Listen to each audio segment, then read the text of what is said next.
A woman is someone pursuing her in a dating relationship. She should expect that the man to be a gentleman, treating and speaking to her like a gentleman. She should expect that this man would respect her parents and include her close network rather than isolating her and dating her solo all the time. I'm not sure why guys would do that. I have some suspicions as to why, but they should not do that. They should respect the woman's parents, if she's a young woman that is, right? Young woman's parents and her close friends, get to know them, let them get to know him, right?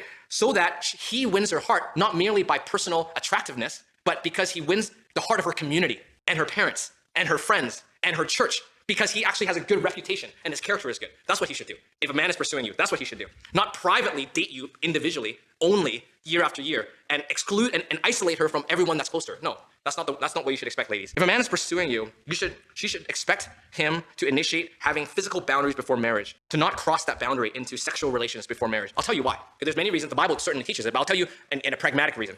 Today's trend to have sex before marriage benefit men than women, because when sex happens between a man and woman before marriage, it's always more costly for the woman in at least two major ways. Number one, pregnancy. That's how a man can just leave, right? Because how could you, if a woman is pregnant, you can't just leave the baby. It's in you. The man can just leave. It's always more costly for women when it comes to sexual relations before a committed relationship. Always. Number one, because of the baby, pregnancy. And number two, because of age. Because age is more sensitive to women when it comes to finding a romantic prospect. Always. Does that make sense? That's why many women are like, wow, they're in their 30s and 40s. I guess maybe they're not going to find someone. That's why they think. Men don't think that.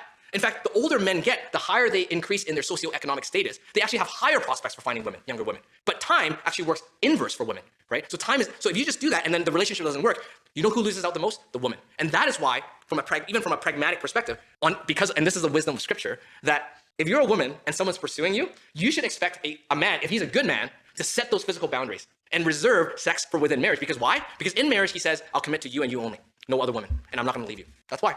Because it's better for you. That's what you should expect.